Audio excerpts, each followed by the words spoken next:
all that Sanskrit on the wall, in the hall where we were, all of that is some of the verses from Sumadhva Vijay, this nice history of Madhvacharya's pastimes.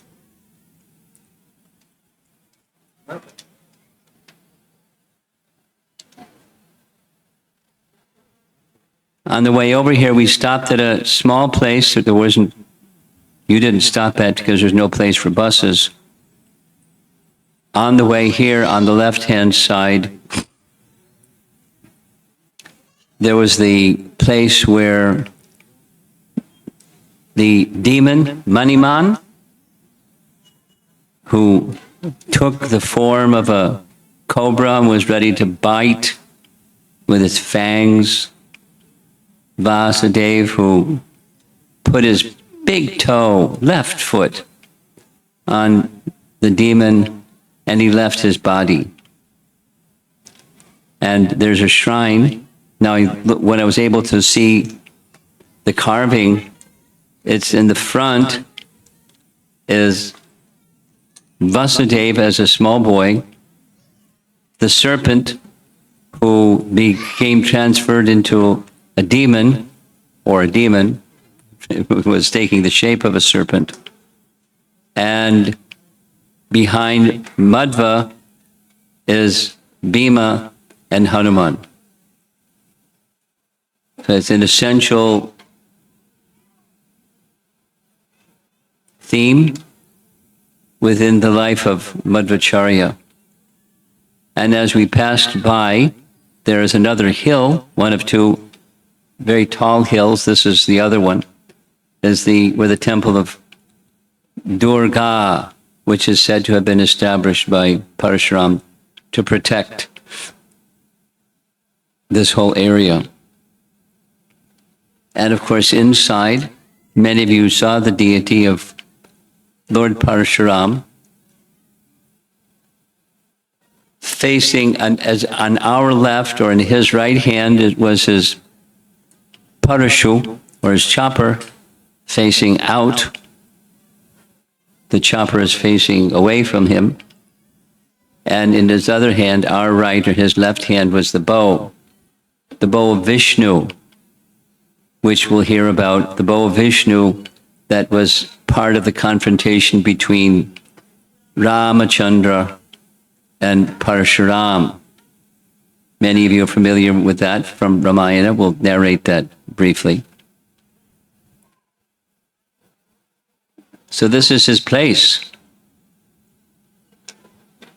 The histories, diverse histories, all say the same thing, essentially, that after a yajna for purification of killing so many Kshatriyas, 21 times, Parashuram engaged in a number of activities. One of them was a big yajna, and he gave the entire tract of land that he had gained through his victory over those Kshatriyas to the Brahmanas.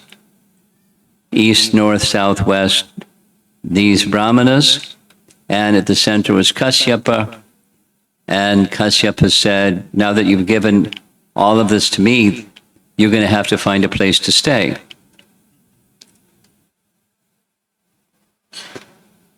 A little bit like Bali Maharaj, like, you know, you didn't give me 3 paces of land, only 2. Similar.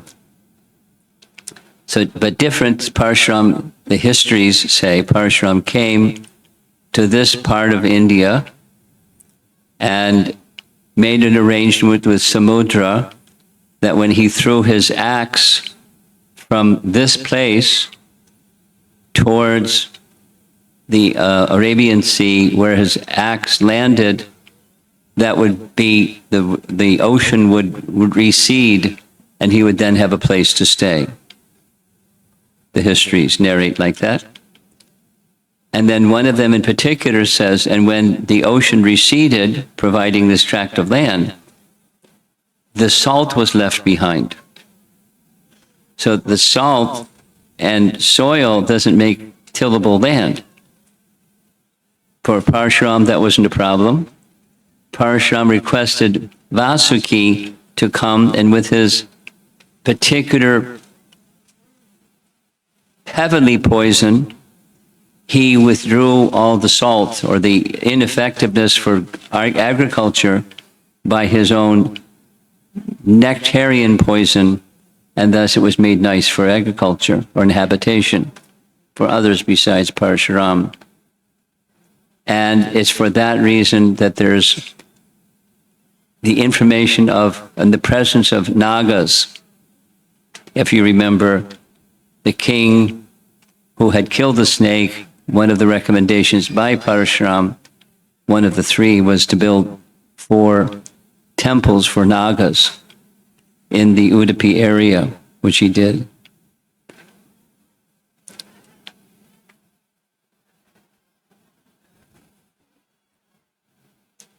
When we came in, just before the speaking, there was nice song, the song composed by one of our great acharyas in glorification of the principal avatars, Das Avatar Stotra. And one of those Das avatars, principal Leela avatars, was Parashuram. So he's both a Leela avatar and a Shaktivesh avatar. The particular Shakti, or investment of potency of the Supreme Lord, is Dhamana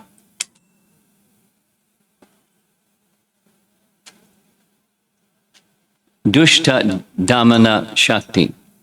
Dushta, to the sinful persons, to subdue them. So that's what he did. And that was his Leela. So Leela avatar and Shaktivesh avatar, the same, one person. The bow that he holds in one hand, in his left hand, or on our right side, has a connection with a pastime with Lord Ramachandra. But let's go through. There's a very nice connection between Ramachandra and Vishvamitra Muni, and Ramachandra and Parshuram. So the chronology of the birth of Parashuram begins with Garbhodakshay Vishnu. So I'll say it twice, because it's a little complex. Firstborn living entity from this is Garbhodakshay Vishnu up here. Firstborn living entity, Lord Brahma. From Lord Brahma came, directly from him, came various sages. Atri Muni was one of those sages, Sapta Rishis. Atri Muni was one of them. From Atri Muni, he had a son named, one of the sons was Soma. And Soma, the moon god, or Chandra, but also known as Soma, he somehow, the history I don't know, he begot a son through the wife of Brahaspati. So I'm sure there's some intrigue involved there, but Brahaspati is the priest of the demigods, and Soma is one of the demigods. He begot a son through the wife of Bhrigu. And that son that was born between Soma and the wife of Bhrigu was named Buddha, spelled with one D, not the 2 Ds, not the other Leela avatar, Lord Buddha. Buddha, together with his marriage with Ila, they had a son. And Pururava was that son. I'm going to do lineage again, second time. Pururava became married with Urvashi, a celestial apsara. And the combination of Pururava and Urvashi was they had 6 sons. 3 of them I'm going to mention, the other 6 are not going to be mentioned.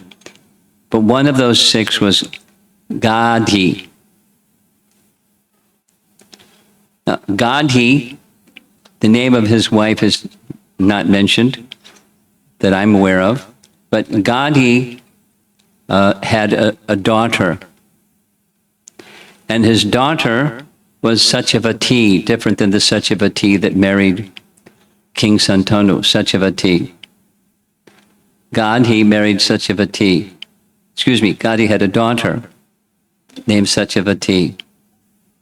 And Satyavati was very, very, very beautiful. And one sage named Rishika Muni desired to have her as his wife. We'll hear some more. So eventually it happened, they became married. So Muni and Satyavati. And Muni, Rishika Muni, and Satyavati gave birth to Jamadagni. Jamadagni married Renuka, and Parshuram was their son. He had a number of sons. Parshuram was the youngest of a number of sons. We'll hear some more details. So part of for me, going through all this list, I'll do the chronology again, but Pururava had 6 sons. Gadhi was one of those 6 sons. And Gadhi had a daughter. Gadhi's daughter was Satyavati. Gadhi also had a son. And the son's name was Vishwamitra Muni. Vishwamitra Muni, the son of Gadhi, had become an instructor or a guru-like figure for Ramachandra.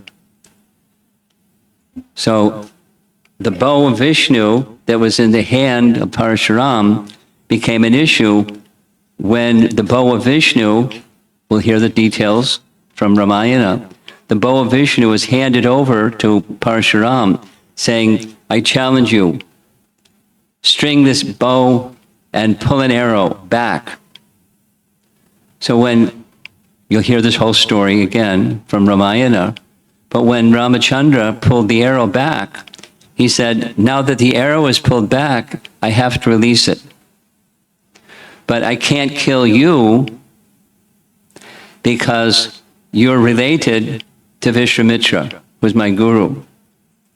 Some generations separating, but I can't kill you, so then the arrow has to have one of 2 consequences. All the austerities that you have performed and the ascending to a higher realm will be taken by this arrow, or you'll become immovable. You cannot walk or move. Your mobility will be taken from you. Which do you want? And he said, Parshuram said, because of my arrangement with Kashyapa, I have to go back to where I came from. So mobility can't be taken from me. I'll accept the second one.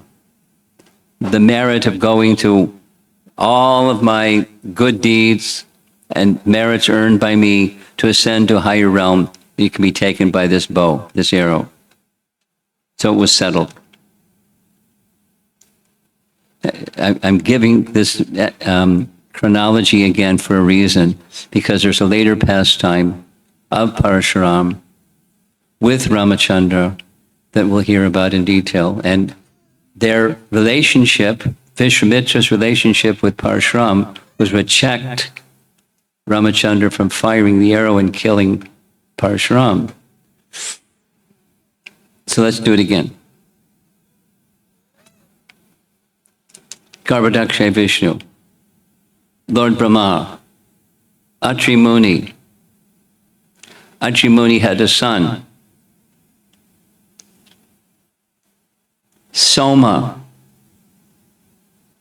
Soma, through the wife of Brihamuni, Brihaspati, through the wife of Brihaspati had a son.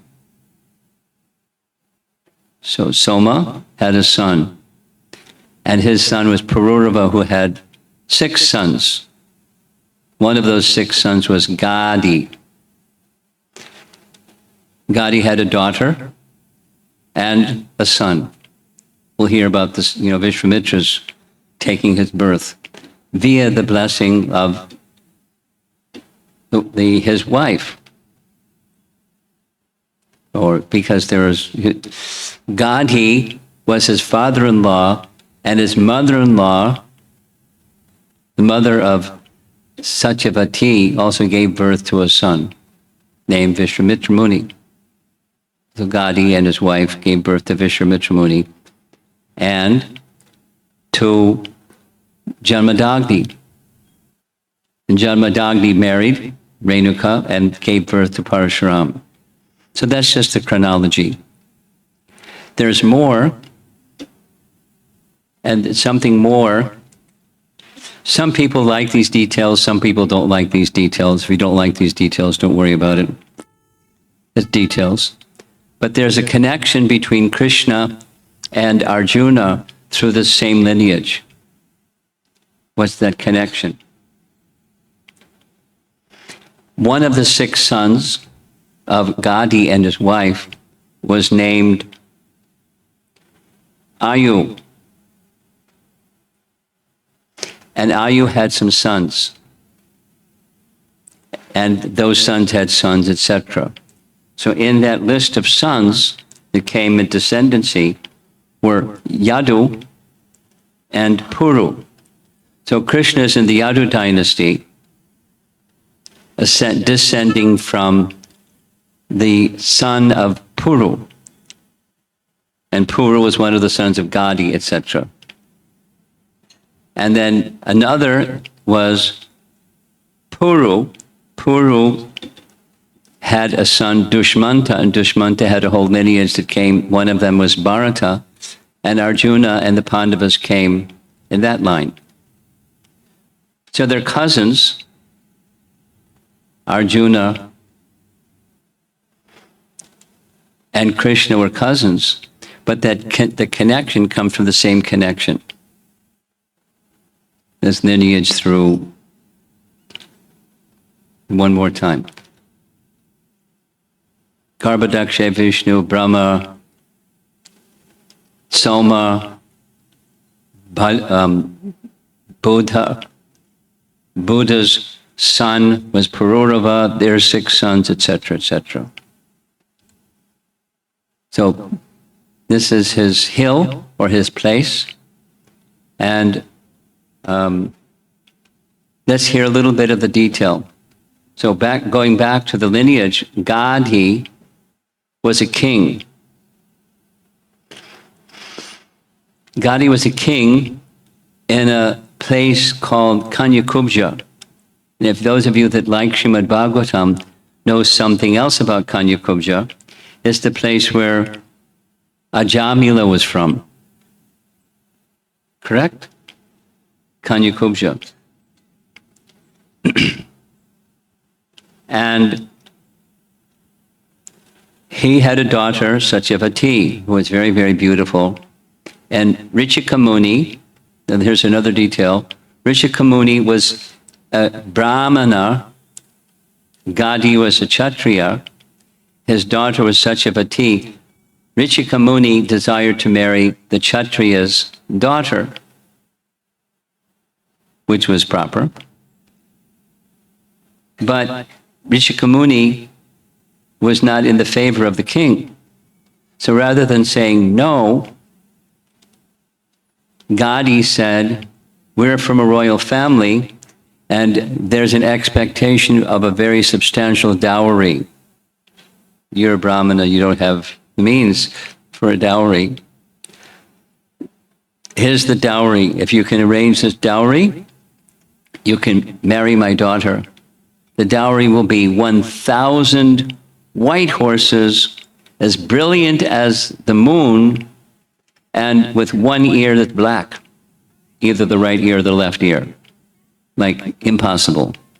Where are you going to find 1,000 horses like that? And you're a Brahmana. Immediately, Richikamuni understood the intention of the king, Gadi.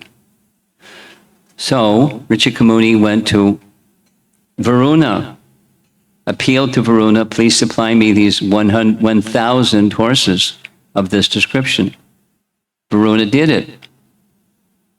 Richikamuni presented the 1,000 horses according to the criterion of Gadi. So he couldn't withdraw his promise, and so Satyavati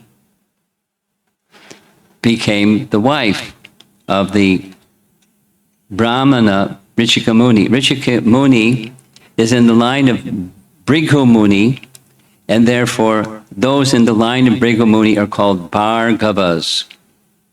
So one of the names of Parasurama is Bhargava, because he was in the line of Bhrigu Muni, at least his father's father. He's in that line. Time came for Satyavati to produce a son, and so Richikamuni made an arrangement for an oblation to be prepared. However, Satyavati's mother also wanted another child, so she requested Richikamuni to also prepare an oblation for a child for her. So mother, daughter. And the daughter was the wife of Richikamuni, and so he prepared the oblation, and he invested a Brahmana mantra for his wife, because he's a Brahmana. So a Brahmana mantra invested in her oblation. And for the mother, who was the wife of a Kshatriya, Gadi was a Kshatriya, a Kshatriya oblation mantra. So having done that, Richikamuni went to do his midday bath, and while he was gone, the mother said to the daughter, "Can I have your oblation and you take mine?" Because she was thinking the husband is going to be more affectionate to his wife than to his mother-in-law, and so it's probably a better oblation. My daughter's oblation is probably better. And so the daughter said, "Sure." And so the mother, that's Gadi's wife, or the mother-in-law of Richikamuni, took the oblation that was invested with a Brahmana mantra. So she, Gadi's wife, and Satyavati's mother, had Vishwamitra Muni as their son. But he was born in a Kshatriya family, so it took us a bunch of austerities, etc., for him to shift from Kshatriya to Brahmana, etc. That's in Balakanda of Valmiki Ramayana. Extensive description. So that was, when Richikamuni came back, he heard from his wife and mother-in-law what happened.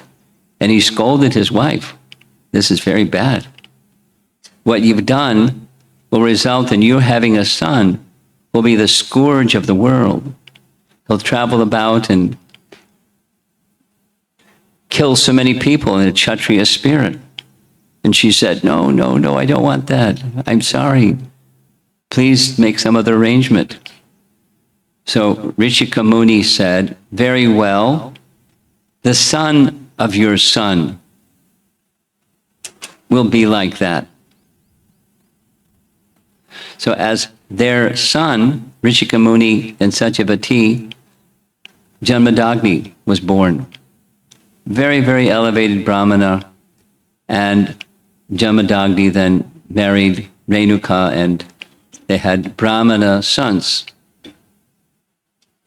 except one of them became Parashuram, who was born in a Brahmana family, but changes his nature for a variety of reasons. It is said that after her married life, Satyavati transformed herself into a sacred river named the Kaushiki River to purify the world.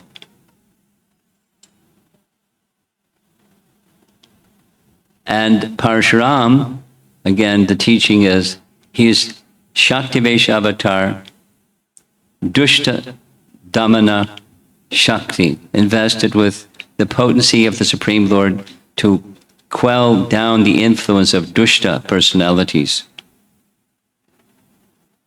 In many places, this is a little list of scriptural references. Srimad Bhagavatam, Canto 1, Chapter 3, many of you know.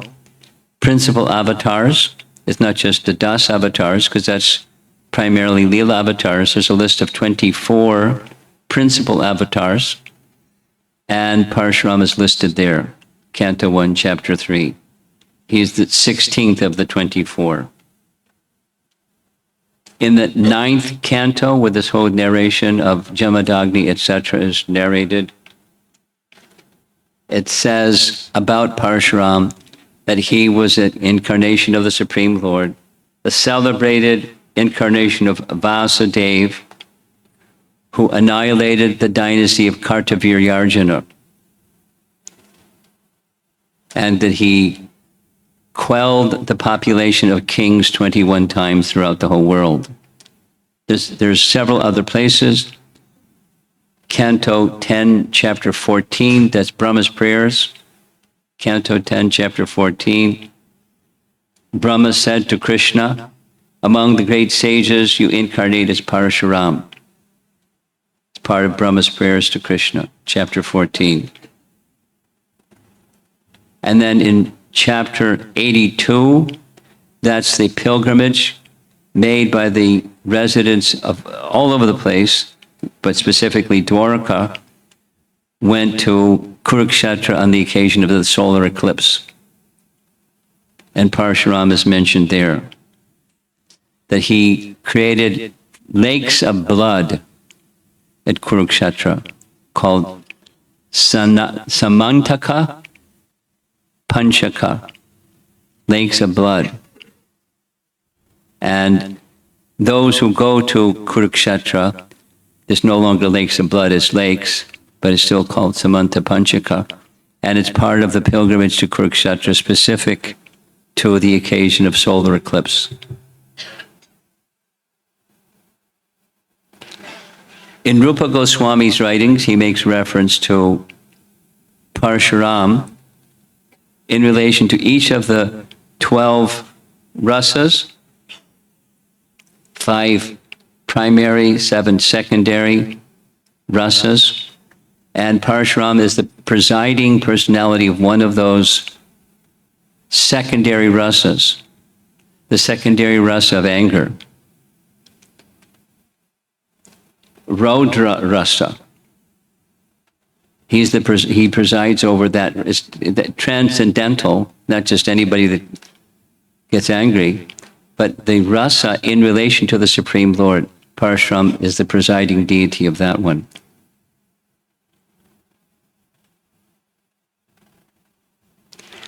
There's many names, I'm not going to go through the list of names, but in the Agni Purana, there's a list of 1008 names of Parashuram. There's Vishnu Sahasranam, and there's Agni Purana, that's 1008 different names of Parashuram. So already mentioned from the Bhagavatam is the fact that Parashuram destroyed the dynasty of Kartaviryarjuna. So here's a little background of Parashuram destroying the dynasty of Kartaviryarjuna. So who was Kartaviryarjuna anyways? Kartaviryarjuna was a contemporary of Ravana. So it gives us an idea of what yuga. Yeah, I think there's, let me go back a little bit. the dating of when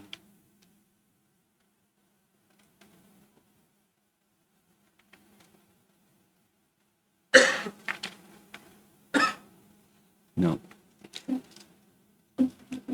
He is a contemporary of Ravana. He, Kartavirya, underwent severe austerities to get the blessing of Dattatreya. Who's Dattatreya? Dattatreya is one of the three incarnations of the Supreme Lord, a partial incarnation of Lord Shiva, but in the mood of Lord Shiva, in the mode of destruction and ignorance, Dattatreya is that personality.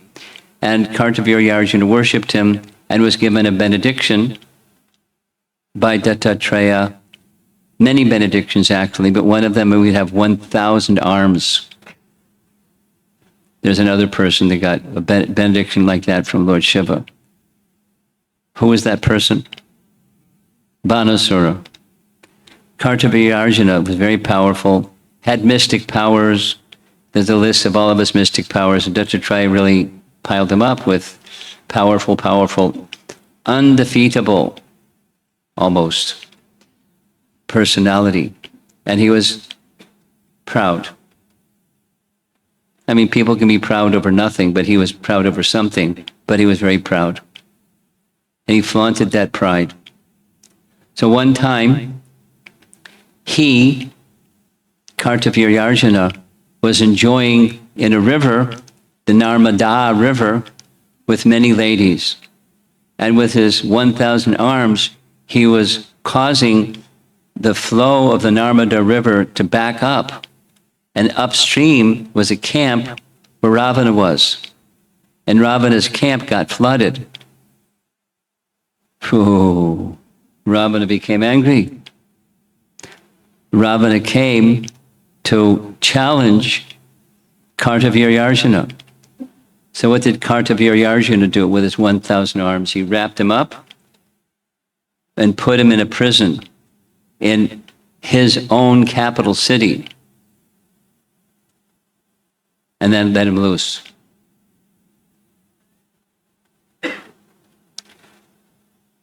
To be a ruler or to have leadership of any kind, but to speak of a ruler, that takes some strength. And it's possible, we spoke about this earlier, pride and envy, it's certainly possible to misuse endowments that come from the Supreme Lord. Especially if you forget the Supreme Lord, it's easy to misuse. It's easy to become proud. So that was one of the main problems of Kartavirya, very powerful, very proud.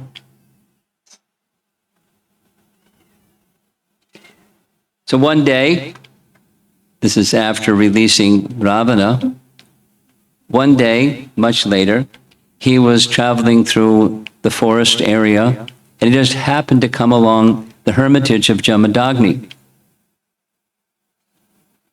And when he came to the hermitage of Jamadagni, he was with his whole army, many soldiers. And with those many soldiers, he was received very appropriately and respectfully by Jamadagni. And Jamadagni said, "Let me host you and all of your soldiers. I'd like to offer some meal to you." So how are you going to do that? You're off here in the middle of the forest. No problem. I can arrange it. So he arranged it through his Kamadhenu. Similar to something that happened in Ramayana, but his Kamadhenu. And Kartavirya was really impressed. This Kamadhenu actually came from the spiritual world. And he then, after enjoying his meal, made a request. And that request was, please give a donation from a Brahmana to a Kshatriya. Please give a donation of your Kamadhenu. And Jamadagni didn't say yes.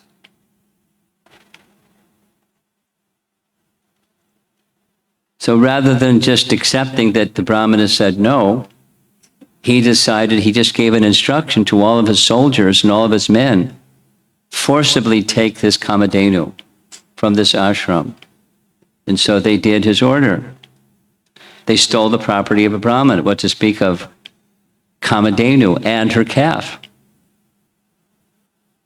Now, when that happened, Parshuram happened to not be there at that moment. When he returned to the ashram and heard what happened,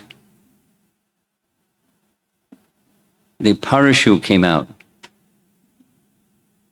the chopper, the axe, and he went in hot pursuit of Kartavirya in the direction of his capital city.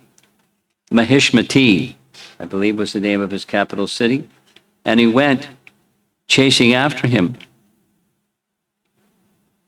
And when Kartavirya saw Parshuram coming after him, there was one man and Kartavirya and his whole capital city. So he became afraid. And he ordered, listen to this, 17 full Akshohini divisions of soldiers to charge for the city and attack one man. So I did a little math. It's more than 3 million soldiers. 3 million against one. And guess who won? Parshuram chopped them all. No, there's like a list of how many elephant riders, how many chariot riders, how many soldiers, how many cavalry just riding on horseback, and this and that. The number 17 Akshohini divisions comes to more than 3 million, rushing out of the gates of the city, heading headlong into death. So Parshuram chopped them all. And he not only chopped them all, but he went after Kartavirya, because it was Kartavirya that gave the order to steal the Kamadhenu. And he chopped the arms of Kartavirya, then he chopped the head of Kartavirya. He took the Kamadhenu back to his ashram, to his father's ashram.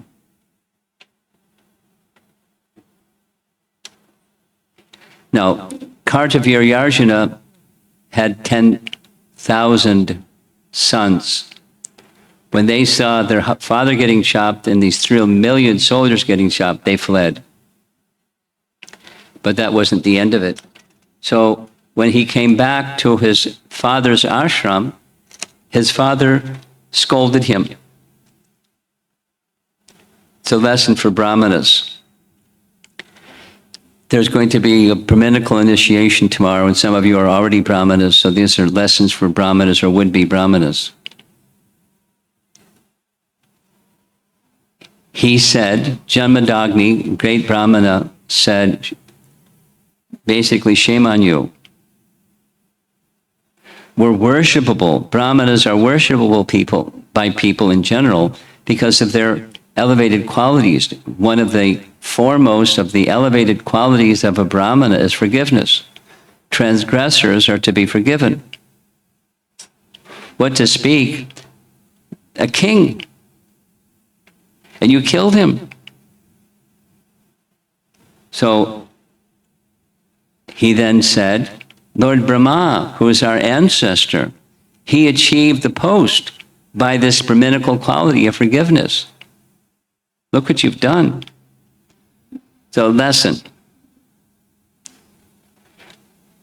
He, Jamadagni, is training his son. So parents may sometimes train their children, and depending upon the character of their children, their character should be modeled. In this case, Parshuram had, at least before this incident of his father's Kamadhenu being kidnapped or stolen from him, the property of Brahma being stolen, he was a Brahmana. He was doing all Brahminical duties. So he was teaching his son by his words and by his conduct. Same lesson as this before. How Madhyageha, being who Madhyageha was, inspired, of course, he was already there, but inspired his son to be like he was. It happens. It's part of a lesson of parenting or also training others. You encourage, recognize, just listening this morning, Prabhupada is in Toronto, 1974, summer, July, speaking to somebody. I couldn't tell who the somebody was. Often you can tell who it is. You know, how to understand how to be exemplary. Prabhupada's reply was, first you have to know who you are before you can set exemplary behavior. And then he explained about the Varnashram system. There's this quality, that according to, so you have to know who you are before you can be exemplary in your duties. And then conversely, if you don't know who you are, how can you be exemplary in your duties? So the first business is to know who you are. Of course, on the spiritual plane, but otherwise also. So you yourself and those who you are training, whether it's children or it's others that are part of the Vaishnava community. Each of us has to set an example, know who we are, and exhibit the qualities that are attractive according to that position. For a Brahmana, it's forgiveness, at least in this conversation with Parasurama. Lesson.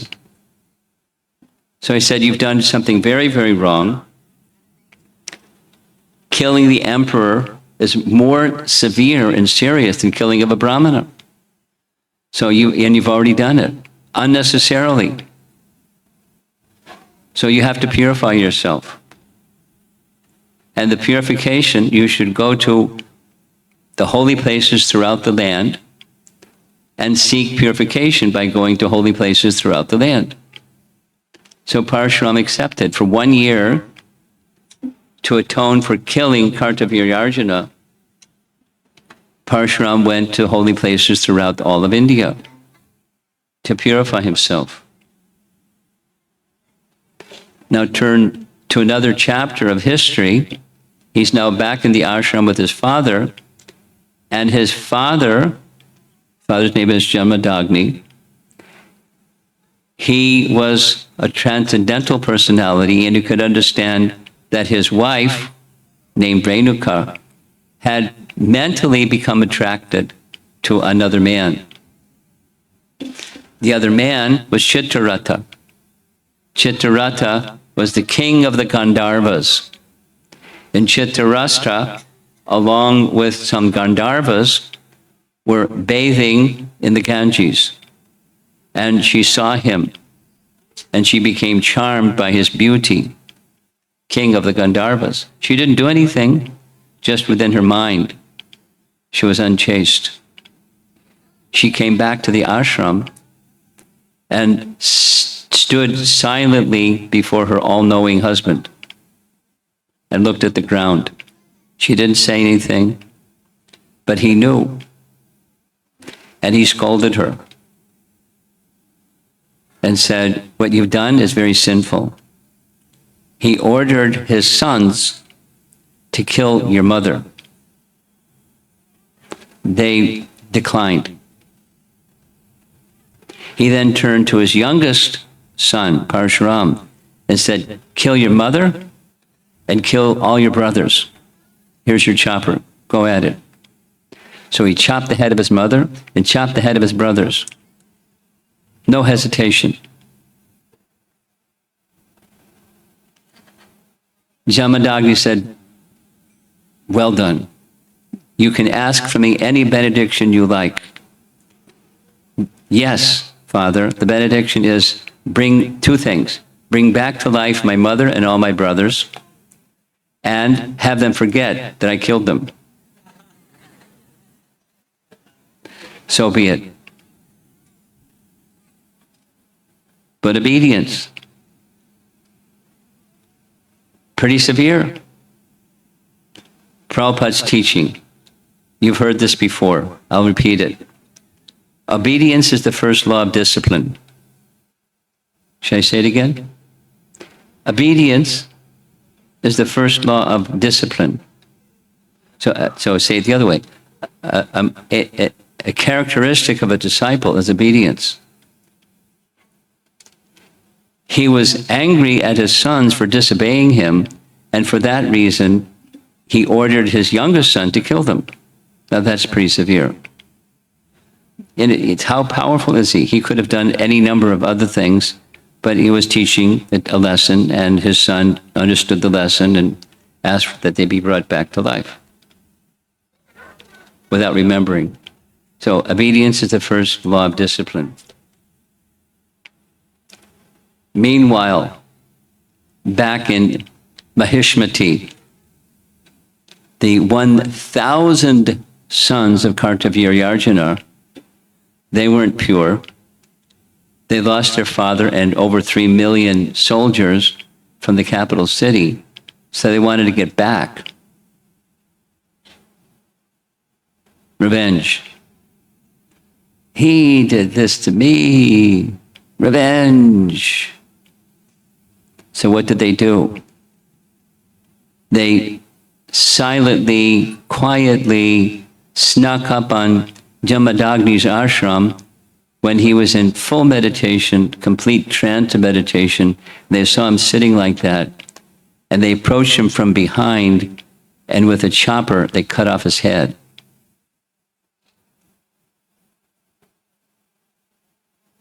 And they took his head with them. Parasurama wasn't in the ashram at that time when they had come.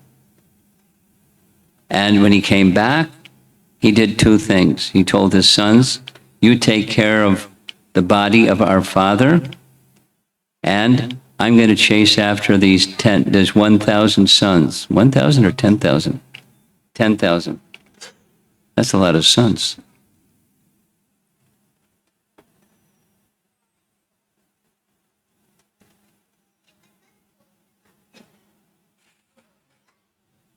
According to the Bhagavatam, Canto 9, Chapter 16, he captured the sons, brought them to Kurukshetra, chopped them, and that's what created the lakes of blood. Now there's different versions of different Puranas. That's the Bhagavatam version of how the Samanta Panchika came about, the sons of Kartavirya.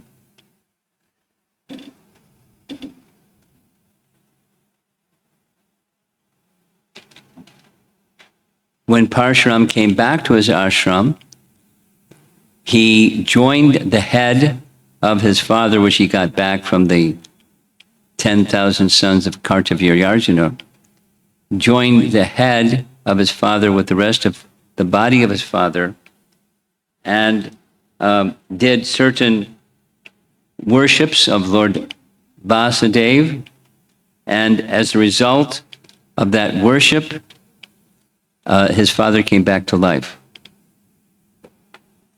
And when his father came back to life, later it said his father then ascended to the heavenly realm and his father, Jamadagni, became one of the Saptarishis in the heavenly realm.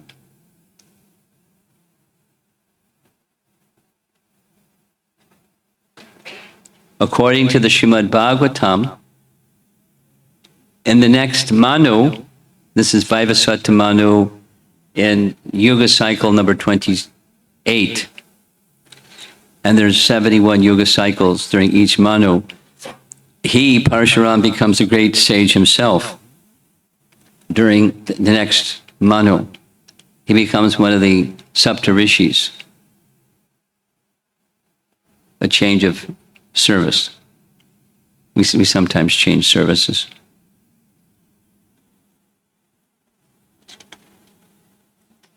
Now there's different accounts of all of this. There's Padma Purana, Brahmanda Purana, and so forth and so on. Different details. In the Brahmanda Purana, there's a detailed description of how he, Parasurama, offers worship of the ancestors, Pitris, because his father was in that category, and the Pitris blessed him, and so forth and so on.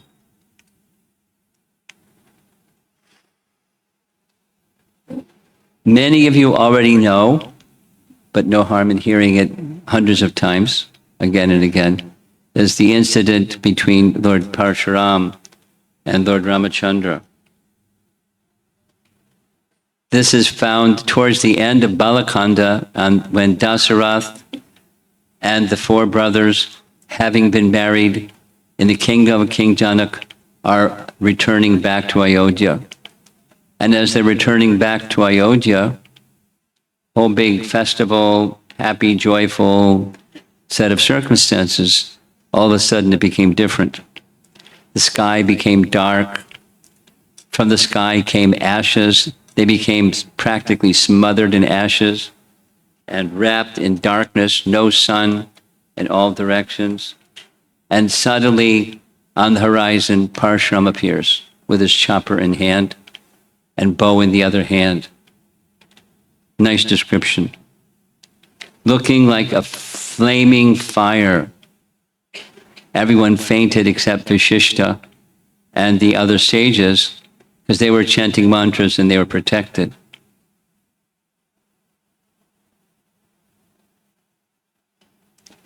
Now, when Parshuram was traveling about 21 times, it says in one of the Puranas, Brahmanda Purana, he killed all the Kshatriyas, but the Kshatriyas then had wives. So some Brahmanas produced offspring and those Kshatriya wives that then became kings. And then he went around and did it again. And then after they were all killed, Brahmanas created kings and the wives of the king's wives, and the wombs of the king's wives. So 21 times over a stretch of time. He rid the face of the earth of kings, demoniac kings. But there was no demoniac king in the kingdom of Ayodhya, so there was one kingdom that was spared. But now here's Parshuram confronting Dasarath. And, the conversation went in the direction of, you already did this 21 times. Is your plan to destroy this dynasty also? Do you know if you killed Lord Ramachandra, that we would all die just by your killing him? We couldn't maintain our life any longer. Parshuram just ignored Dasarath. As powerful as Dasarath was. And he spoke directly instead to Ramachandra. He said, I heard about your breaking the bow of Lord Shiva. Not an ordinary act. Most people couldn't even lift it, what to speak of string it, what to speak of break it. So you're not an ordinary person. Let me give you a little of the history of this bow, the bow of Lord Vishnu. He already heard the history of the bow of Lord Shiva from Janaka. And that is, Lord Shiva was given his bow to defeat Triparasura, which he did with the bow of Lord Shiva. And then he gave the bow to Deva Rata, who was an ancestor of Jamadagni, and the bow was handed on over generations. And you broke that bow. Here's a little of the history of this bow of Lord Vishnu. The bow of Lord Vishnu was also given by Vishvakarma. And the demigods had a curiosity, what will happen if Vishnu with his bow and Shiva with his bow have conflict or combat? Who's going to win?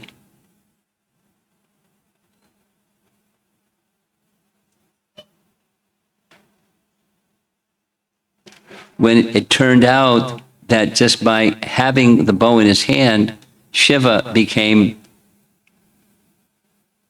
paralyzed.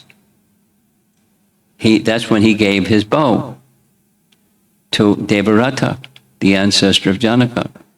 So this bow of Lord Vishnu is more powerful than the other bow of Lord Shiva. And that bow of Lord Vishnu was entrusted to Richika. And Richika gave it to his son, who was Jamadagni. And Jamadagni, being nonviolent, he rejected this bow. My father had ascetic energy, so he renounced this weapon. And consequently, he was killed in a vulgar manner by Kartavirya. And I, Parshuram, took a vow that I would avenge the death of my father in 21 times. I traveled here and there and annihilated all the worthless demoniac kings. And now there's your family. So I'm handing this bow to you now, and I want you to string it and fix an arrow to it. And if you're capable of doing that, then I'll invite you to combat, one-on-one combat. Dasarath protested. Parshuram ignored his protest. And Ramchandra said, my dear Bhargava, you underestimate my power. You think I'm an ordinary person. Give me the bow. And it was in a mood of challenging, and he accepted the bow and immediately strung the bow and drew an arrow on the bowstring and showed him the arrow on the bowstring. And that's when this, I can't kill you because you're a relative of my guru, Vishwamitra. So I can't, and it has to be used one way or another. I'll give you an option, A or B. That you become paralyzed and you can't move. Your mobility is taken from you. Or through all the ascetic merits that you have attained, you'll lose them all and you're attaining some higher destination will be taken from you. So he chose the latter. And he returned to his place where he was engaged in his asceticism, which was the Mahendra Mountain. Now, I don't know if this mountain is called the Mahendra Mountain, but repeatedly in these histories, Mahendra Mountain is the place that Parshuram accepted as his residence.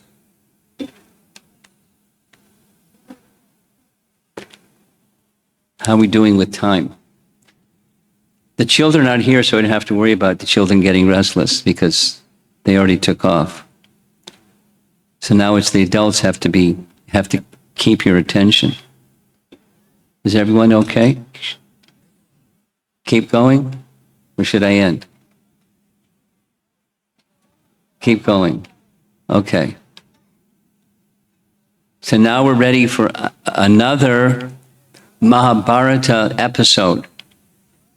The Mahabharata episode has to do with how Parshuram became the guru, the Danur guru of Bhishma.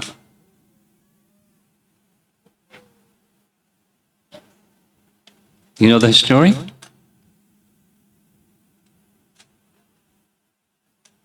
Yes? No? You'd like to hear the story? You already know the story. You're not responding. You know the story? Yes. Okay. Thank you.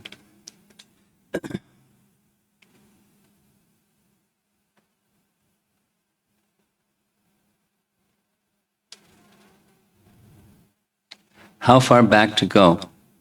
One time, King Santanu was traveling along the banks of the Ganga, and much to his amazement, he saw a very, very not worldly, heavenly, beautiful damsel, and he became attracted. And he said, my dear damsel, who are you? And she revealed that she's Ganga Devi, who was cursed to come to earth for some time. And he requested her hand in marriage. He didn't waste any time. Didn't beat around the bush, none of those things. Whoa, whoa, whoa, let's get married. And she said, yes, on two conditions. And ladies who are married would very much be happy with these two conditions. No matter what I do, even if you don't like, you like it or don't like it, you never complain about anything I do.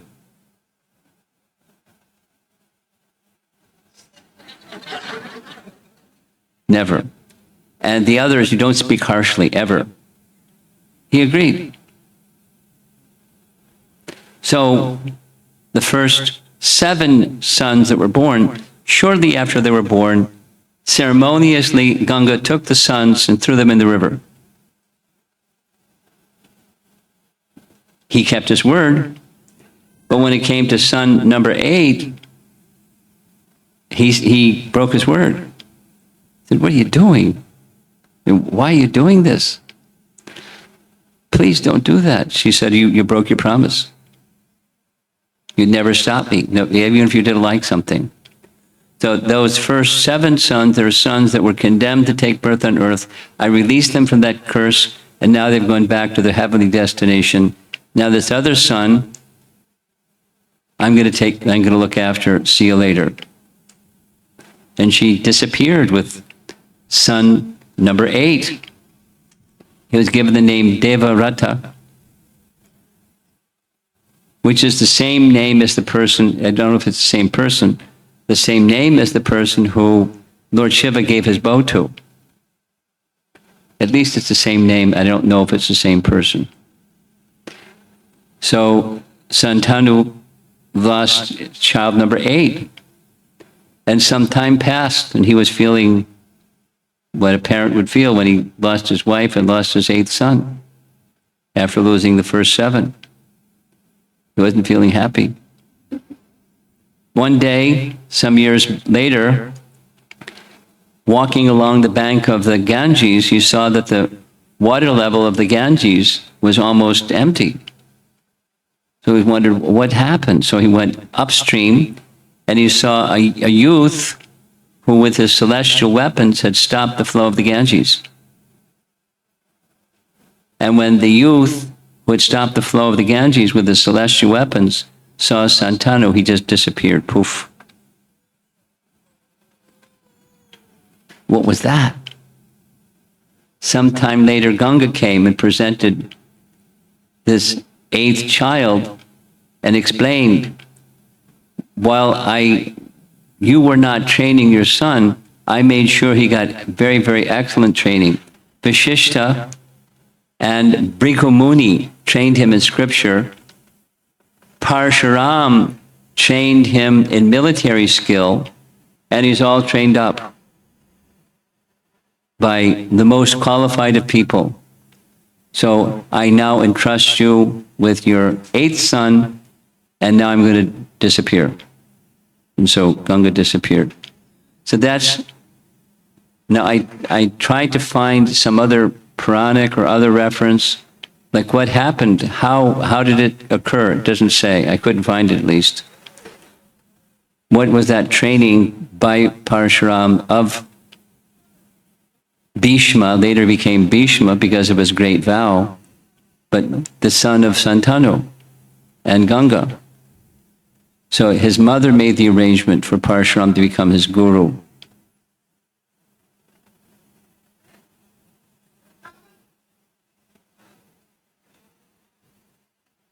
And that becomes important in yet another Mahabharata narration, and that is the disciples, Bhishma Dev's battle with his spiritual master, battle to the end, life and death, battle. So you know the story. Maybe some of you don't know the story, but it's nice to hear Mahabharata stories multiple times.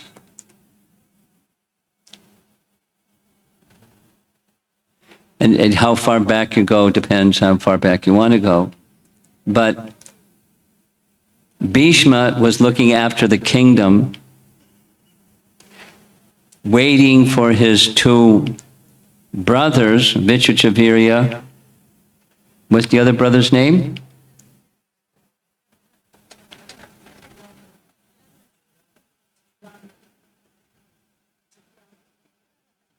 Vishnurata. Chitrangada, that's right. Chitrangada and Vichachavirya. Thank you.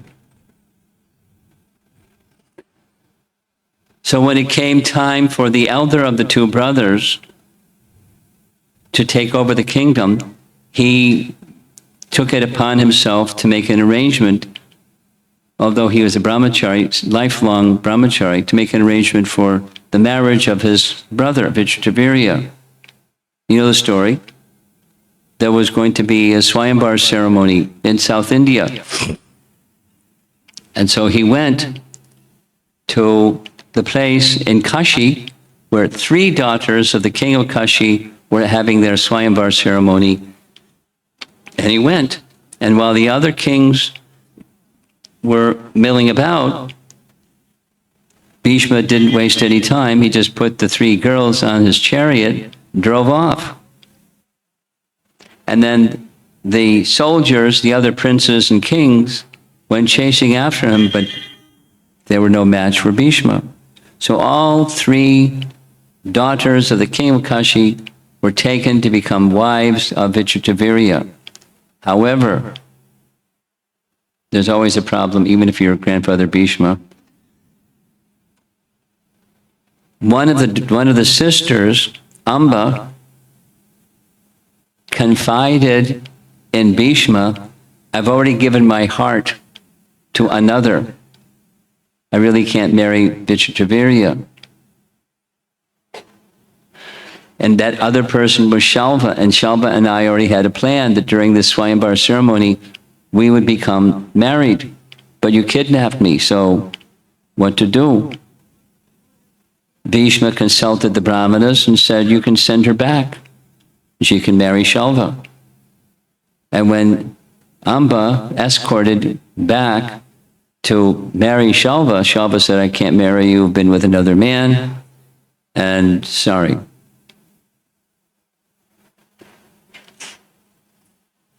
So she was disturbed and double disturbed. So what did she do? She went to the forest, deciding to undergo austerities. When she was in the forest, she met a number of sages. One of the sages was her maternal grandfather named Hotra Vahana.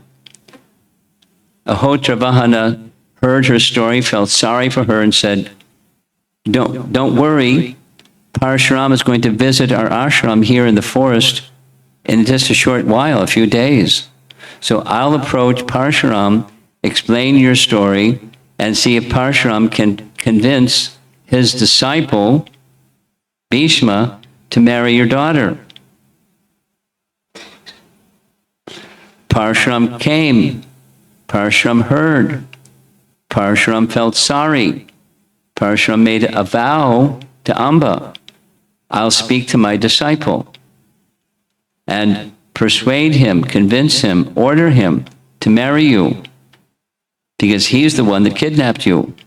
So he should marry you, because now Shalva won't marry you, so he should.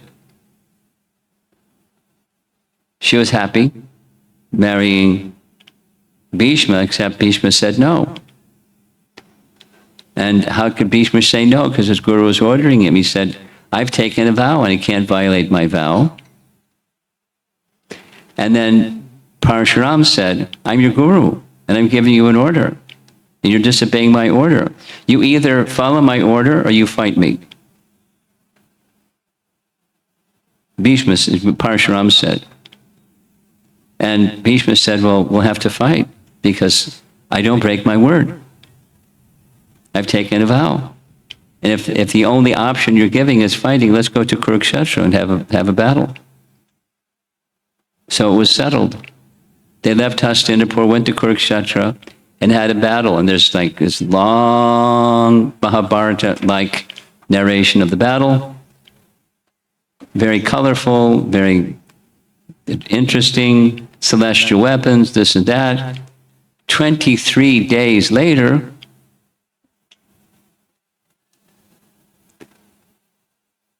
Bhishma's reflecting.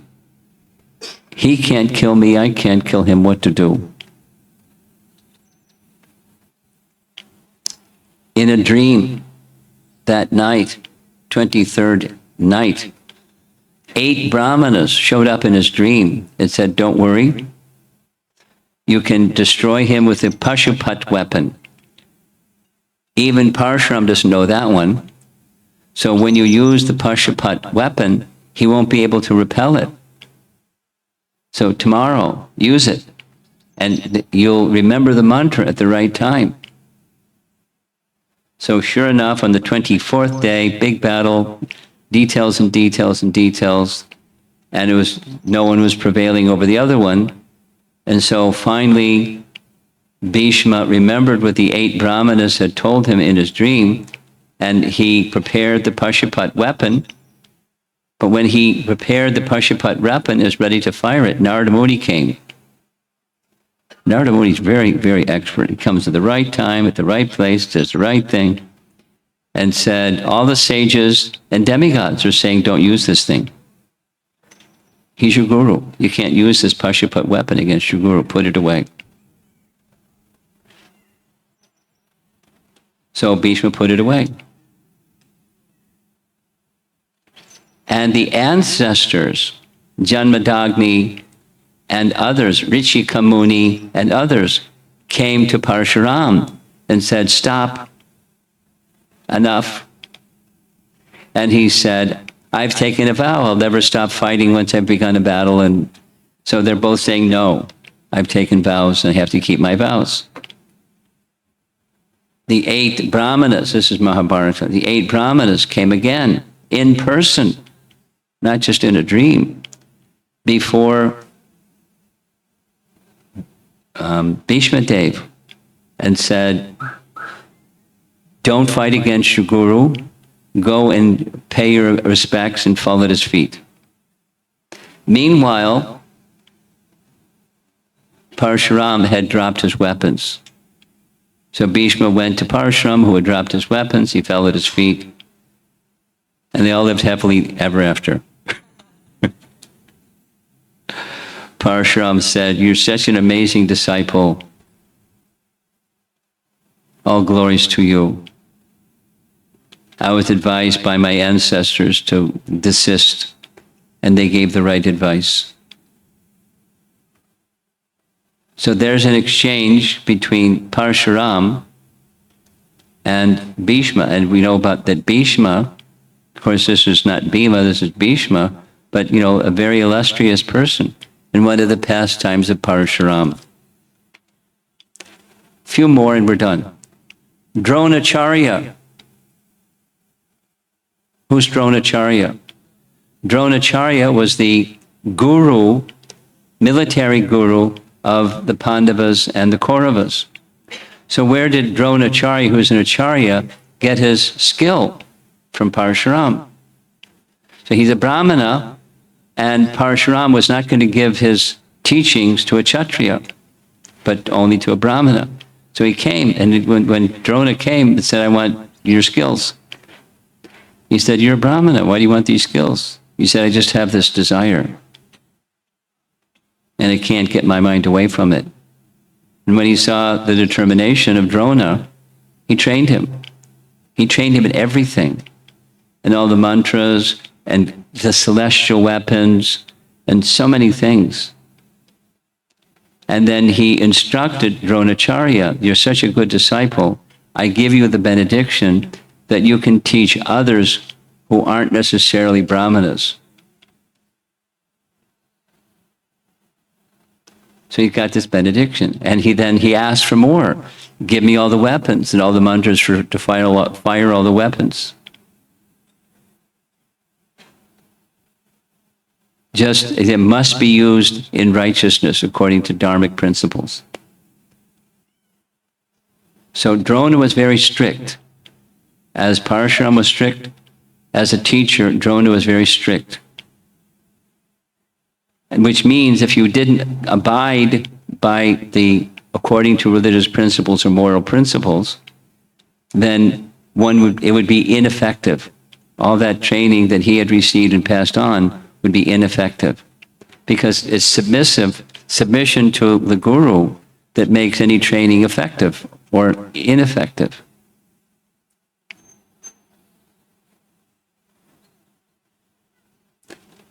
So Parashuram was the guru for Drona more than just teaching him military skills. He taught him how to live his life.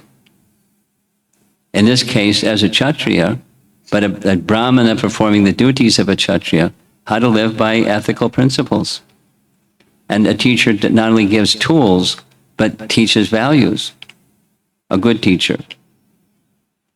Modern education isn't like that. It's just, here's some tools. Like technology in the hands of people that don't have character. Very dangerous, isn't it? So what's more important, character or technology? No question. In the hands of a person with character, anything has its place. That character meaning that things are meant for the satisfaction of Krishna. That's character. That's the foundation point of all character. Chapter 13, Bhagavad Gita, items of knowledge. And then there's the flip side. There was Karna. Karna was the son of the sun god, but he was thought to be the son of Asuta. And thus he wasn't allowed in the Swayamvar of Draupadi, etc., etc., etc. And he was always resentful, but very powerful. So he put 2 and 2 together and came up with 16. He didn't have good math. He thought, let me go to Parshuram, tell him I'm a Brahmana, because I know that he'll only teach Brahmanas, and maybe he'll teach me. So he lied and said that he was a Brahmana. In fact, he said he was in the line of Bhrigu. So Parshuram taught him everything. And one day, Parshuram was fatigued. Now, he's an incarnation, so how does he get fatigued? It's a pastime. And he was resting his head on the thigh of Karna. When Karna was being attacked by an insect that drew blood, and the blood then eventually dripped on the arm of Parshuram, who felt the blood. Said, wait a minute, you're not a Brahmana. You've got the tolerance of a Kshatriya. What's going on? Tell me the truth, who are you? And he told the truth, I lied to you. But I was thinking, well, I looked to you as father, and thus I said, I'm in the Bhrigu line, so you can punish me as you like.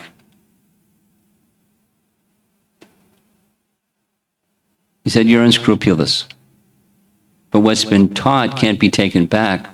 I give this prediction or curse that when you most need all of this which I have taught you, you'll forget the mantras. You'll be invincible up to that point, but when your greatest need, you'll lose because you won't remember anything because of this being a liar. I mean, it's not just a small thing, it's a big thing. Speaking the truth must be there whether you're a Kshatriya or a Brahmana or whatever, when you're just a human being. Don't speak lies. Speak the truth. So Karna was, in one sense, also a student of Parshuram. And finally, is the time of the Rajasuya Yagya of Yudhisthira. The Rajasuya Yagya of Yudhisthira was arranged to establish Yudhisthira as the emperor. And one of the procedures during the Rajasuya Yagya is for a particular event called the Agra Puja. The Agra Puja is where the greatest personality in the assembly is honored. And in that assembly were Vyasadeva. And in that assembly was Parshuram. And both are incarnations. And everyone knew it. But Yudhisthira decided to call upon Bhishma to identify who is the most exalted person in the assembly. And he stood up. And he said Krishna because he's the supreme person who all incarnations or avatars come from. He spoke the message of the Bhagavatam. And there was one person in the assembly who couldn't take it. Shishupal. Well, Shishupal blasphemed Krishna and blasphemed Krishna and blasphemed Krishna. Bhima wanted to smash him with his club. Arjuna wanted to pierce him with his arrow. Krishna stopped them until the 100th time, because he had made a vow that he wouldn't destroy him unless he 100 times blasphemed. And after the 100th, he released his Sudarshan chakra, and Shishupal lost the speaking part of his body and achieved liberation. And Madhvacharya has particular commentary on that event in his Mahabharata Tatparya.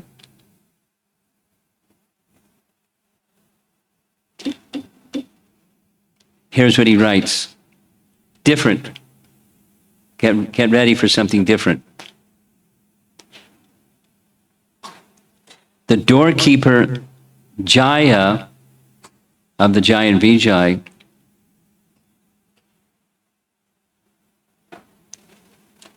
entered the belly of Krishna, and thereafter he went to Krishna's abode. In the body of Shishupal, in addition to Jaya, there was a demon, Hiranyakashipu, who went to the lowest of hells, Antha Tamishra. A little different. After being killed by Krishna. According to Shripad Madhvacharya, there's a gradation of souls in terms of their eligibility for liberation. So we'll hear about this later, but it's different. And there's different types of liberation and different types of eligibility for liberation. And it'll make your head spin if I go into it now, so I won't make your head spin. But there's certainly gradations of souls, and there's gradations of liberation. Chaitanya Mahaprabhu teaches that also, but his differentiation is quite different.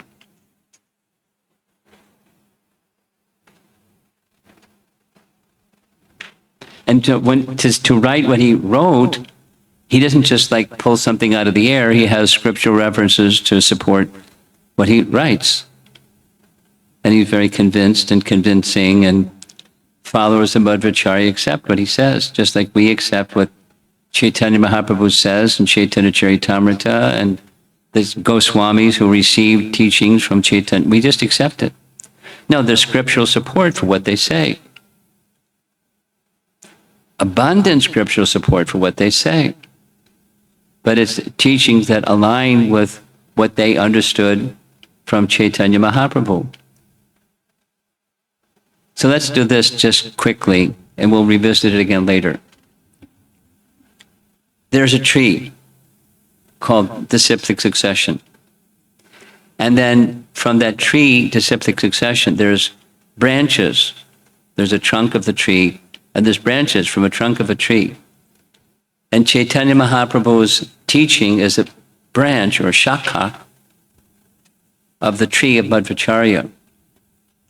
Foundational teachings are established in Madhva's teachings, which are the trunk. And then the branch has those foundational teachings, but some variations in detail.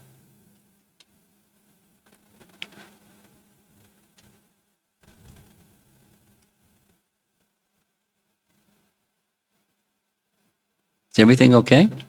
Okay, good. Are the kids are finished downstairs? Okay, we better end. So Shakhabed, there are differences. It's quite okay. It's quite okay. I'll say it 3 times. It's quite okay. Because the trunk is the same trunk, and the branches have some diversities. Branches have diversity. It's quite okay. from a parampara point of view, it's quite okay. But the trunk is the same. So Madhva has the trunk, and he says some things that Chaitanya Mahaprabhu didn't say, and the acharyas behind him or following him didn't say, same as Madhva says. It's quite okay. Because Hari is one without a second. That's the trunk. And there's, as we heard this morning, the living entity is distinct from the Brahman. This Hari and living entities are different. They're distinct, eternally. That's the sameness. And then there's details and details. Okay, the troops have come. Let's see if there's some discussion. Parashuram Katha.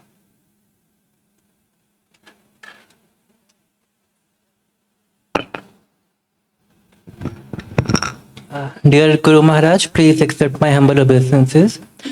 So, in the beginning of the lecture, there was a story about Nagas, that the king accidentally killed a snake, and then for atonement, he had to build temples of Naga.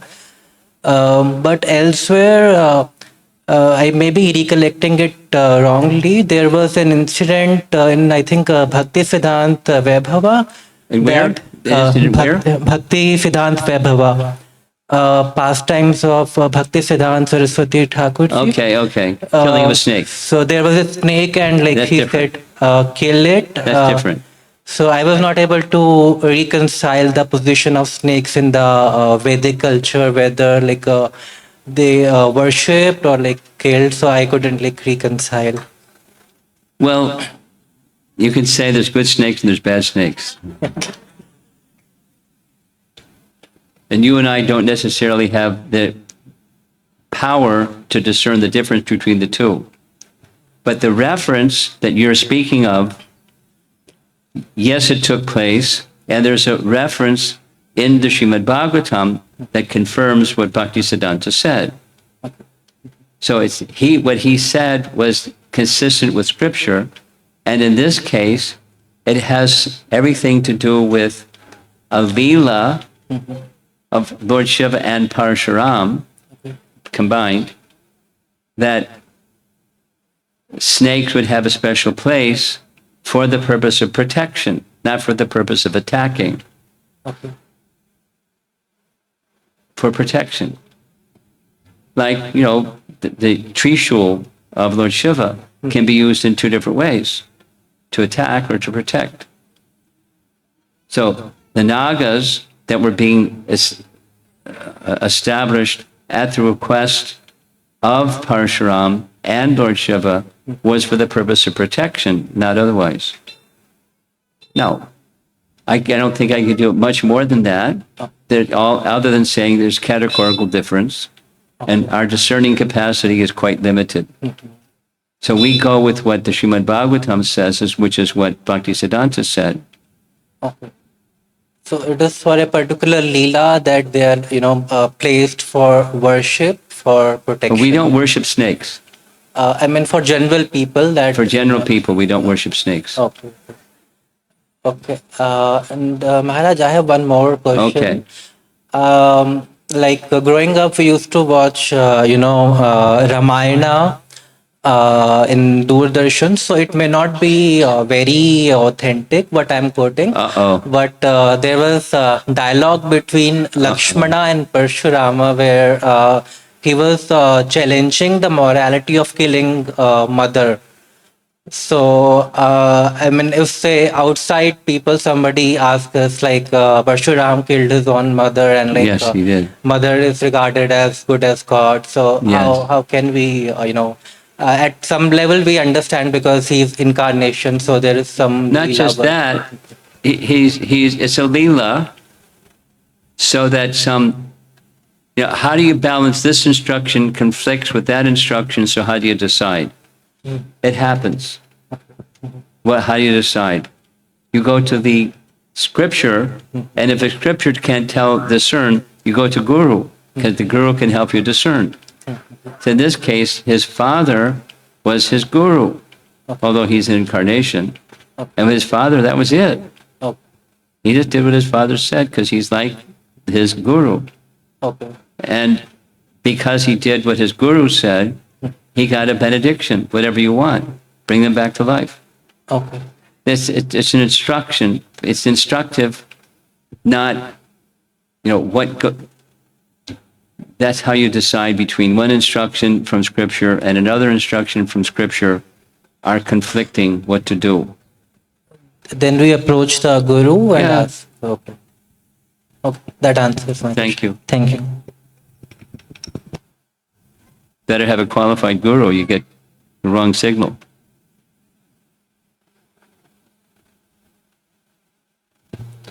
Hare Krishna Maharaj. Hare Krishna Guru Maharaj. My question is about Parshuram knowing Bhishmadev while training. Does he aware of that Bhishmadev is the son of Shantanu, Kshatriya? I don't know what he was aware of. We know that he trained him. One can assume it, but we don't know.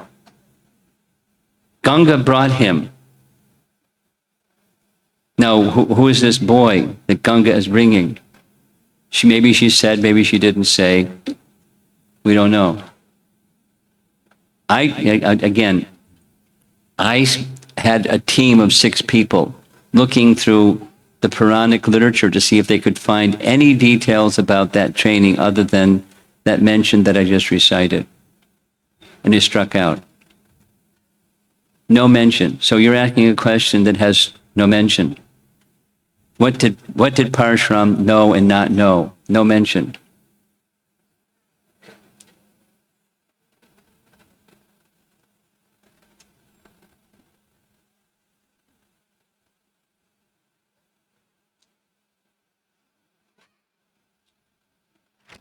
Hare Krishna Maharaj. Sorry. So my question is, Maharaj, when Lord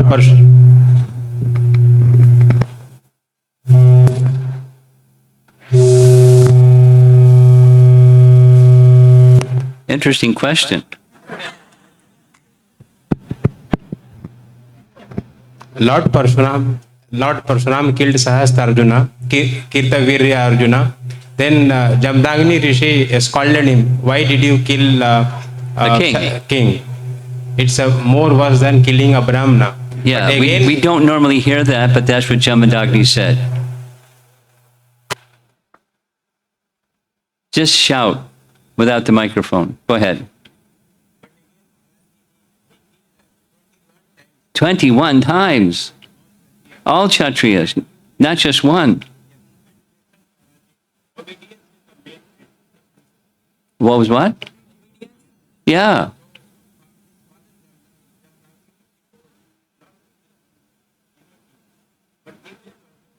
Yeah. Neither can I.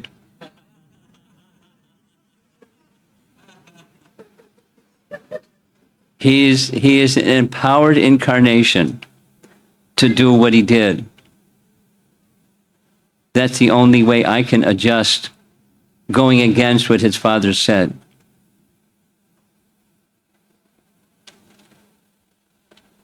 It's a nice question. I don't have an answer other than what I just said. Let me ask you, why did Shankaracharya do what Shankaracharya did? He was instructed to do what he did. Did he know better? Of course he knew better. Did he do it anyways? Yeah, he did it anyways. Why did he do it anyways if he knew better? He was instructed to do what he did. So who was the instructor to instruct Parshuram to violate the order of his father, who was like a guru for him? Dushta Damana Shakti. So these were kings that were dushta. And they were to be damana, suppressed or quelled or held in check. So where did that Shakti come from, Supreme Lord? Do we have the pastime of the Supreme Lord instructing him?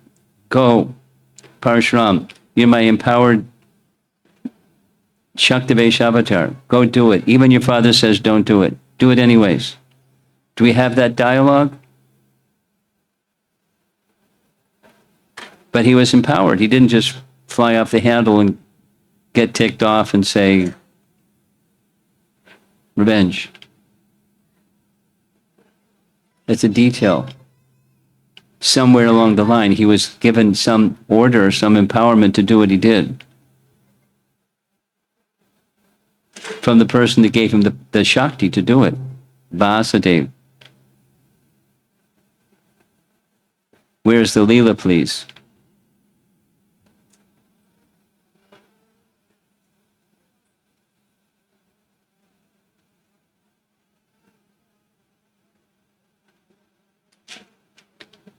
Anyone else? Yes. Whatever you want to do. Raise your hand.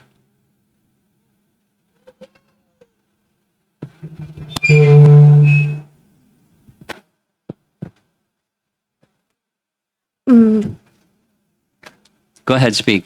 Maharaj, so Shishupal got a different kind of liberation, which was not like he didn't get service with Krishna. He didn't go to Goloka, right? He just went into the Brahman. So there are different kinds of liberations. Yes, there are. So is it like Shishupal went into one kind of liberation, but if you get into that, can you go to the higher state, Yes, or you that's always? exactly what happened. In fact, he entered and then he went back to Vaikuntha as a gatekeeper. Our acharyas described this. Vishwanath Chakravarti Thakur. Have fun researching it. Okay. But that's what happened. 3 births, and after he returned to Vaikuntha. He entered, and then he went back to Vaikuntha. Is that okay? Yes. Something else? You're done? Yeah. Okay. Pass the microphone back here.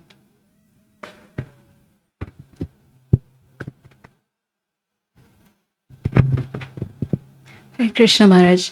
This is again a question about contradictions in what was in the Leela. So, first, Jamadagni instructed his son Yes. that a Brahmana has to be forgiving. And he Forgiving, chastised. not forgiving. Yes. Yes. And then immediately, like, he asked him to chop off the head of his mother and his brothers. So, I mean, there is a contradiction. It certainly seems like a contradiction, doesn't it? Yes.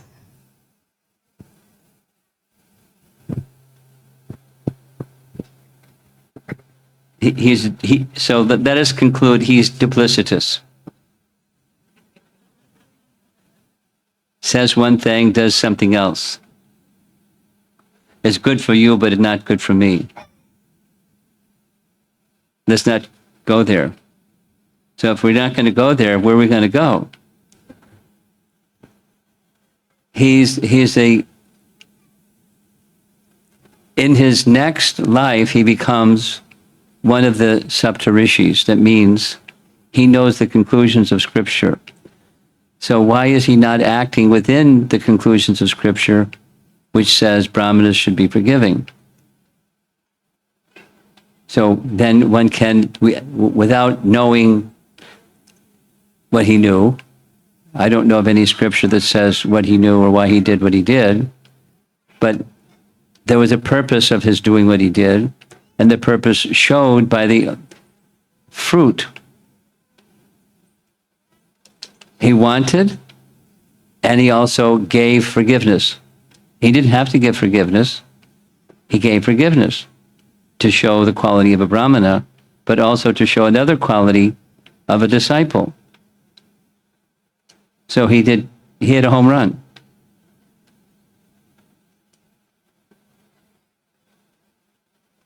Imparting lessons as an instrument of the personality of Godhead. So supposing you're not a perfected soul, Let's just close our eyes and imagine we're not perfected souls. So what do?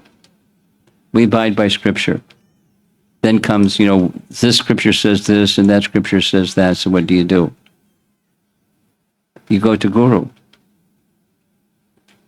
When possible, that's what you do.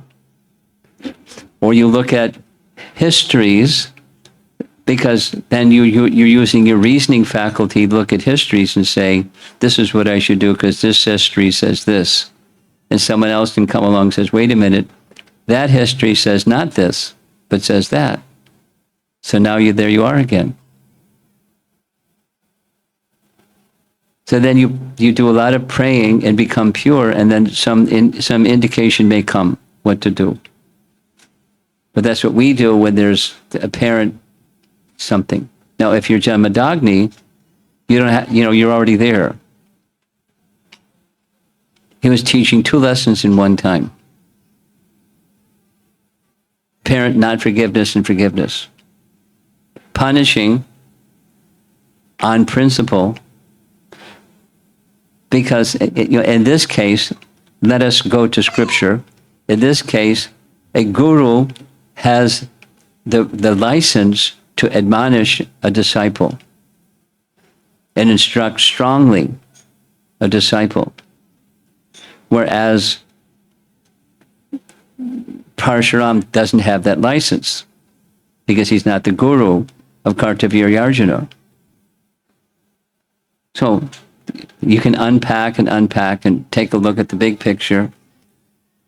And he had a license to say what he said. That was apparently not forgiving. But he had the license, and he decided that particular transgression merited death. Because, he gave the reason. This kind of infidelity of a wife with her husband is punishable by death. She should be killed. That's the scriptural injunction that he invoked. Not be forgiving. Okay, my wife did some infidelity, but it's okay because I'm forgiving.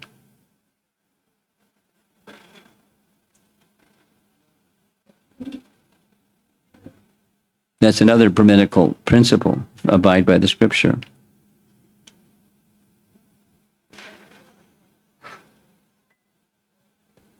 Okay. I see way in the back. Raise your hand again. Wave your arm. Hare Krishna Maharaj. Is there any Slowly. Is there any reason why Parashuram could not defend the Pashupatastra? Why he could not do what? Pashupatastra. You said when Bhishma and Parashuram were having the battle, Yeah. the sages come in his dream, Bhishma's dream, and say that you can use the Pashupatastra next day, so he will not be able to defend or something like that. Is there any reason? Yeah, the reason that's given in Mahabharata is you shouldn't kill your guru. Narada came and said, the Devas have sent me, and they want you to not do this because it will kill your guru, and that's not to be done. Yeah. That was the reason. No, my question is why will Parashuram not able to be attacked or defend the Pashupatastra? Why did he not do it? He could not do the Pashupatastra, right? They say you use the Pashupatastra. Excuse me, she's speaking. He said use Pashupatastra on Parashuram. He will not be able to defend it. Yes, that was what the 8 Brahmanas said. Yeah. So But Narada came in on behalf of the Devas and said, don't listen to what the 8 Brahmanas said. Listen to this. I'm Narada Muni. Don't use it. There's a contradiction. Use it, don't use it. Now what do you do? He listened to what Narada said. Thank you. Is that all right? Thank you, Maharaj. In front of you. Maharaj, I had a question based on Mataji's question. Jamadagni wanted to kill his wife because she did a sin. Yes. But he should have also killed Parashuram, because killing Kshatriyas is equal to killing Brahmanas. So that's also like a big sin. That's a So- big thing. But he gave him the means to purify himself. Now, sit in the driver's seat of the intelligence of Jamadagni. Good luck. I don't have that capacity. You don't have that capacity. He did what he did. One is more punishable with his intelligence than the other. There was a purification process. He could have said to his wife, here's the purification process. I mean, Gautama did that with Ahalya. Become a stone. And it wasn't just a mental, she, indulged with Indra, right? You know the story. Yes. Yes. So that's sinful to be punished. So if you're Gautama or if you're Jamadagni, how are you going to discern? How do you spin the dial and decide what's the proper punishment? No, you and I don't have that capacity. He did. And as mentioned, he had other purposes as well. She's to be punished. And there can be different ways of punishment. But he wanted to teach something else, which he did. And she was brought back to life. She was brought back to life differently than Ahalya was brought back to from being a stone. It's Leela. We're not Leela folks. We don't have that capacity. We don't label things. That's my Leela.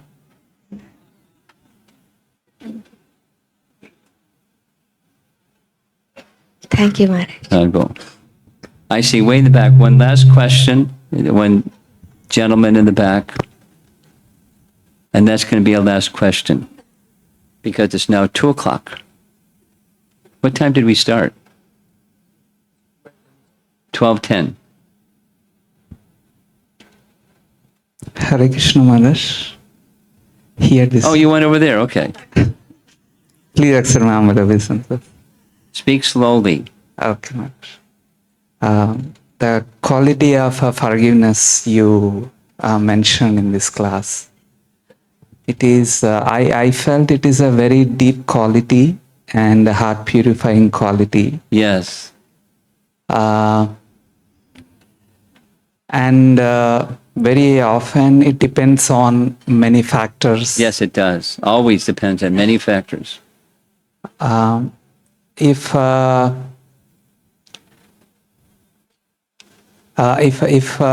knowing that the other person who is asking forgiveness, if the other person misuses the opportunity to be forgiven, but still, is it good to exercise the quality of forgiveness? Yes. Or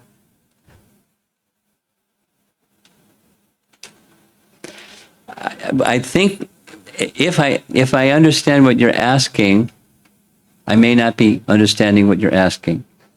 But there's a section in Madhurya Kandambani, written by Vishwanath Chakravarti Thakur, where he covers the question, what if a transgression has been made, and the person unto whom the transgression is made, when approaches with a humble mood, please accept my forgiveness, whatever, I was lost in La La Land, or I something, it was wrong, I acknowledge my wrongdoing, please forgive me. Supposing the person doesn't forgive you, then what? Is that the question you're asking? no, Maharaj. No, that's not the question. It's the other way I'm asking. The other way. The person who is asking forgiveness, he or she are asking just for namesake, and very willing to misuse or misinterpret the forgiveness, the Okay. person who is forgiving. Okay, so what? That's not what forgiveness is. It's a smokescreen. It's a non-reality. Insincerity result in fruit, spiritual fruit. Okay? Okay. Thank you. We want the real thing, not the cosmetic thing. Okay, Srila Prabhupada ki jai.